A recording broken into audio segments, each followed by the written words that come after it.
لە چوارچەوەی هەوڵە فراوانەکانی یەکێتی بۆ چارەسەری دۆخی سیاسی و ئابووری هەرێم و گەاندنی پەیامی کورد بە وڵاتانی جیهان، کۆسڕە ڕەسوولعەلی جێگریەکەمی سکرتێری گشتی یەکێتی نیشتیمانی کوردستان لە میانی دیداری لەگەڵ مێگەڵ جۆنیۆر باڵێزی بەرازیل لە عێراق ڕایگەاند گەلی کورد مافی خۆیەتی بە شێوەیەکی ئاشتیانە داوای مافەڕەوەکانی خۆی بکات و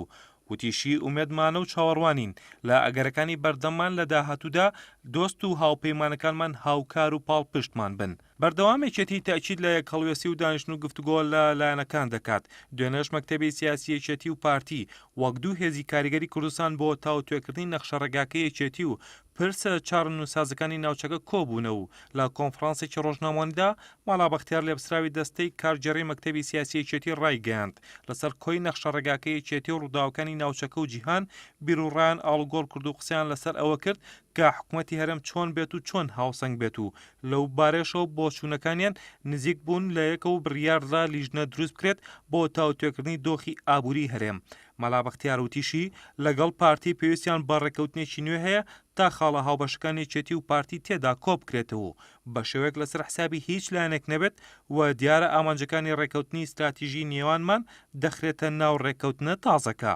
پاشان نێچیروان بارزانی جێگری سەرۆکی پارتی ڕایگەاند کۆبنەوەکان لەسەر نەخشە ڕێگاکەی یەکێتی بوو بۆ چارەسەرکردنی کێشەکانی هەرێم کە پێشکەشی لایەنەکانی کردبوو و پارتی بەڕسمی وەڵامی نەخشە ڕێگاکەی یەکێتی داوەتەوە کۆبوونەوەکەشیان بۆ چۆنەتی جێبەجێکردنی نەخشە ڕێگاکە بوو. وتیشی ئێستا پارتی هیچ مەرجێکی بۆ کارەکردنەوەی پەرلەمان نەماوە. یەکێتی لە هەوڵەکانی بەردەوامە و لەگەڵ چین و توێژە جیاجەکانی هەرێمی کوردستان کۆ دەبێتەوە و هەوڵەکانی دەخاتە ڕوو. لەو چوارچێوەشە حاکم قادر کارگەڕی مەکتەبی سیاسی لەگەڵ ڕێکخراوی دیدی ئۆبۆ بۆ پەیوەندی دیبلۆماتەکان کۆبووە و مەترسیەکانی بەردەوامی پەخستنی پەرلەمانی خستە ڕوو. ڕاشیگەاند 2 ساڵە بەهۆی پەخستنی پەرلەمانەوە کە هەنگاوێکی نایاسایی و نادیموکراتی و ناسیاسی بوو پرۆسەی یاسادانان و چاودێری کاروبارەکانی حکومەت ڕاوەستا و بەوەش کوردستان زیانی زۆری بەرکەوتووە و ئەوەشی خستە ڕوو کە لە سەرەتای سەرهەڵدانی کێشەکانەوە یەکێتی هەوڵەکانی بۆ چارەسەری کێشەکان بەردەوام بوو و بۆ ڕێخستنەوەی نێو ماڵی کوردیش